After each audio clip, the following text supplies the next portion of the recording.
Hello everyone. I'm Dr. Padmavathy from Teach Connect. I'm a quality education specialist. I train teachers and mentor principals. The very base of a school starts from a preschool. Every organization must have a preschool that will develop a series of cult. National Curriculum Framework Foundational Stage we shall discuss in series. This is a playlist. The first part of the video is this. We always know that preschool is very important and foundation for every child. First of all, what is a foundational stage? Foundational stage is from 0 to 8 years. The same is mentioned in National Education Policy also. From 0 to 8 years, again break this down into two parts, 0 to 3 years and from the 3rd year to 8th year. We know that the child comes to school at 3 years of age. Prior to this 0 to 3 years, the child is under the supervision of a caretaker, of parents, of grandparents, or somebody, or neighborhood people, aunties, or whatever it is. Therefore, we all must first understand that the foundational stage is of two parts, 0 to 3 years and 3 to 8 years. Normally, parents do come to us for admission into nursery class and they will let us know that their children can read alphabet, that the children can identify A to Z, and they can write down 1 to 100, or sometimes so surprisingly 1 to 1000. I don't know how it's possible because I have observed that with many parents. The parent must understand his role and partnership role with the school. Now, what is that we should look for in the child when we take the child into our school, or what sort of work we are supposed to do, and why foundational stage is so important. Whatever the child learns is between 0 to 8 years, and the complete brain development happens within this period of time, 0 to 8 years. Now, when the child enters our campus at 3rd year, what is that the child should have known prior to this? That is from 0 to 3 years, what is the role of parents? It's very important for all the principals and teachers to have a fair idea about this. There are 5 groups of things which the parent, the caretaker, or the nanny, or the grandparent should do with the children. They need not teach any academics to the children and leave the academics to the principals or the teachers to take the child forward from there. The first important thing the parent has to groom the child is over good, nutritious food intake. And it is very important to feed every meal with a nutritious food. That is the first point. Secondly, good health practices have to be developed with the child. And the third point out of the 5 important points is responsive care. Now, what is responsive care?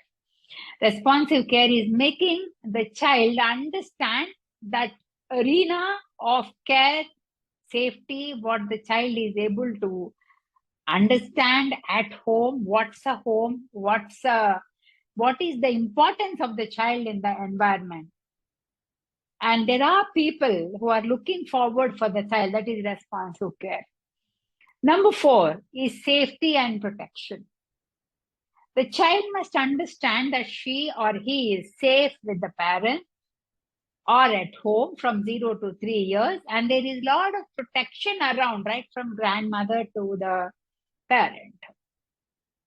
And now comes the grooming of the child regarding early childhood learning. We are not asking the parent to make the child familiar with the learning.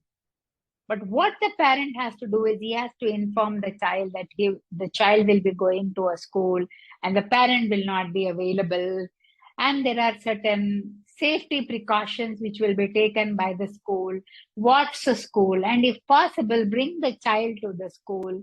And these 5 things, then adequate nutrition, good health practices, responsive care, safety and protection, along with stimulation to have an early childhood learning. This forms the basis for early childhood care and education. It is not writing part which is important for the child. There is no need of writing. It's okay if the child doesn't even know how to hold a pencil. If these components are taken care of, then the child can take an admission in any preschool and then understand that the school is also a safe environment. This is the prerequisite for a child before going for an admission into a preschool. 3 to 6 years or early 6th year, we are talking about preschool. Then afterwards, 6 to 8 years come grade 1 and 2. As a principal, please do not suggest or take an admission prior to 3 years. That's not good for the child. It is the responsibility of the admission counselor, the parent, and the principal to understand and come on to a common page where they understand that coming to school at the 3rd year or 3+ years is very important. Early childhood care and education for the children from 3 to 8 years will have a few segments to learn. Those segments are, number 1, the literary, the rote learning, the alpha numerical literacy is one segment. Logical thinking is another segment. Art and music is the 3rd segment. School is the only place where there is an intersection of alphanumeracy intersection with logical thinking, art and music. If the child has to be groomed holistically, the parents' interference in these particular areas should be minimized, and the school must be able to continue the good habits or the good habits, nutrition, safety and protection, stimulating environment from home to be carried forward at a small percentage. This is the basis for foundational stage education, what National Education Policy has been recommending to every preschooler and in every institution or an organization. This is the first video of a playlist for National Curriculum Framework for Foundational Stage. Then the rest of the videos follow with specific agendas to understand and complete the growth of a child from the 3rd year to the 8th year. Thanks for watching my video. Think about sharing this video to someone who needs this. Like it if you really like it. Leave a comment to improve this quality education in schools and the content which I have to talk to you all about. Thanks for watching.